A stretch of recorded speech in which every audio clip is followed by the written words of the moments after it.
Do not forget my stories, Senua. I am with you still. Out of hell you have come, and now find yourself in Midgard, the world of men. Do not think it any less dangerous for that.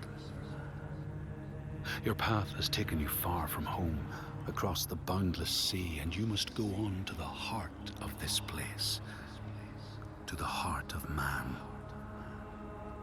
You have seen how the Northmen journey out to conquer, and this is one of their lands, as icy dark as Niflheim, yet as fiery as Muspel.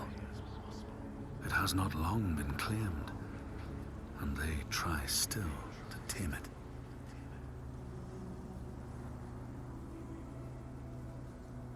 The Skald's verse speaks of a man called Grettir the Strong. A strange and bloody life he led. And it happened in this land you have come to. Listen to his story, Senua, for it may in some small way illuminate your own.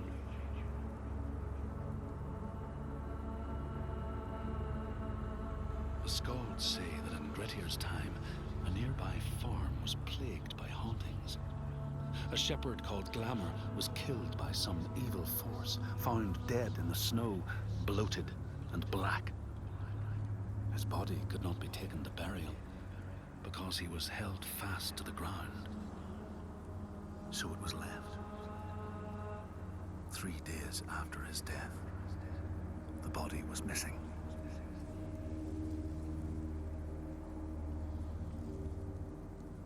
The Skalds tell how the revenant Glamour roamed the settlements, terrifying all those who lived there.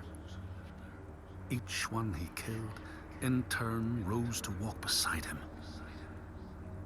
Thus, evil begets evil. But the man Grettir was proud and overbearing, and thought the Droiger no match for his strength.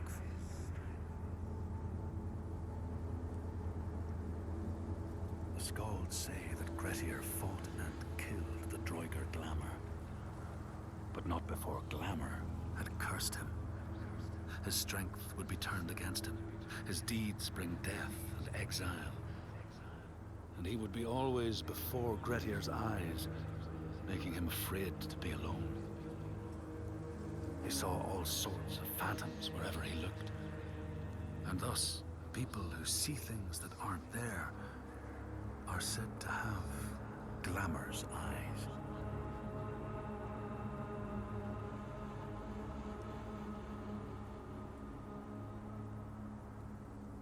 The Skalds tell how in the time of Grettir's kinsman Thorgrim, there was a terrible famine. No crops could be grown, and the fish fled the nets. It lasted years, and the people were desperate. There was no respite even in spring, since terrible gales from the north would rise up and set in for weeks. This is a cold and unforgiving land, Senua.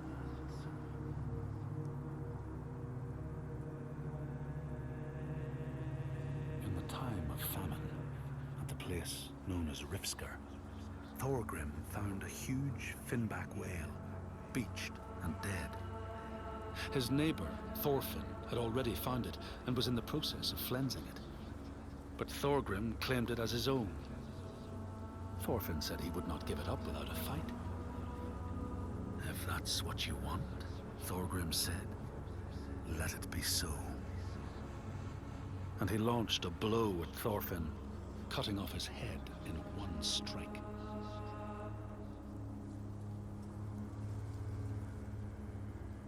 The Skalds say that the neighbors fought, armed only with the knives and axes they had brought to cut up the whale, even picking out the whale ribs to beat down their enemies. Thorgrim's men had loaded their boats with whale meat, but as they went to leave, one of their opponents struck Thorgrim's brother a fatal blow. And this is how hunger fates desperate men to come to blows, striking out against one another to survive.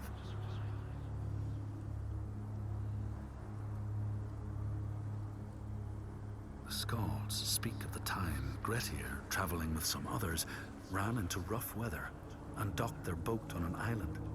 They had not brought fire with them, and the merchants complained bitterly. Seeing a great fire blazing on the other side of the strait, Grettir said he would swim over to fetch it. He took off his clothes and struck out across the water, wearing nothing but a cloak.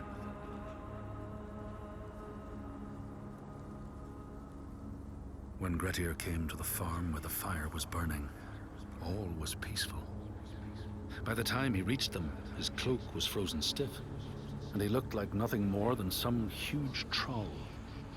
The frightened farmhands struck out at him with the first things to hand, the burning logs from the fire. Grettir fought them off and got the fire he sought. But the sparks from the logs spread fire all over the house, and nobody survived the blaze.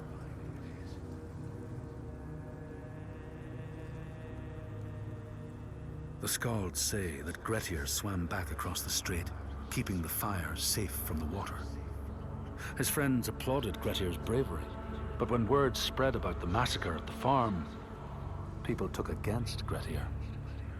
Nobody wanted anything to do with him, and when the news reached the Althing in the summer, Grettir was pronounced an outlaw. All doors would hence be shut to him.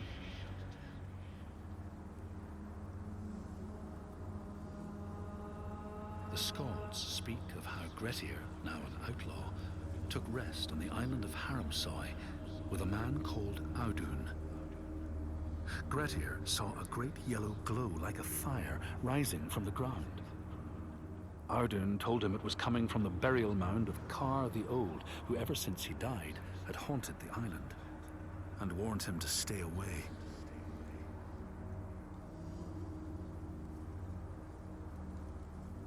The Skalds say Grettir wanted the sword that was buried in Kar's howe, and would not be deterred from seeking it. He broke the mound open and started digging until he reached the timber props. By this time it was night. Audun warned him again not to continue, but Grettir threw down a rope and went inside the mound. No light penetrated it, and it reeked of death. But he persisted in exploring.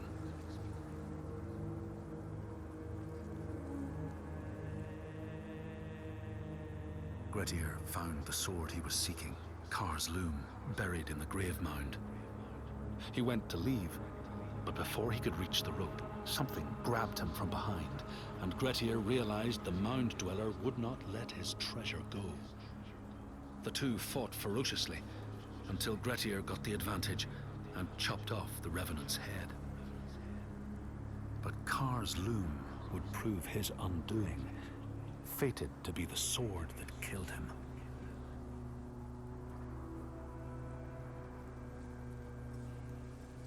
The Skald's verse tells how Grettir made many enemies with his proud and overbearing nature.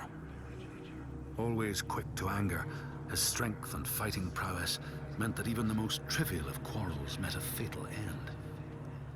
The kinsmen of those he killed or maimed were angry, and because he was an outlaw, no one was allowed to help him.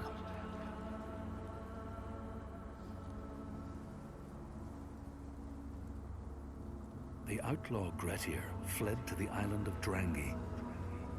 His enemies knew he was there, but he was still so strong and fierce, nobody could shift him.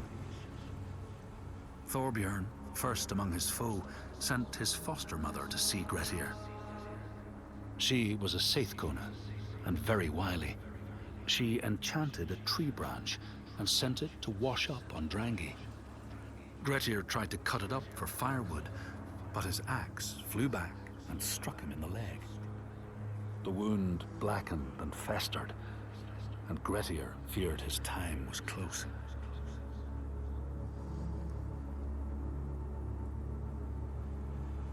The Skalds say Grettir, wounded by Seve, was now so weak it was possible for his enemies to defeat him. Under cover of night, Thorbjorn and his men attacked his shelter. They tried to disarm him, but he clung so firmly to his sword, Kar's loom, that they had to cut off his arm to get it free. Then they used his sword to cut off his head, and the land's mightiest outlaw was dead.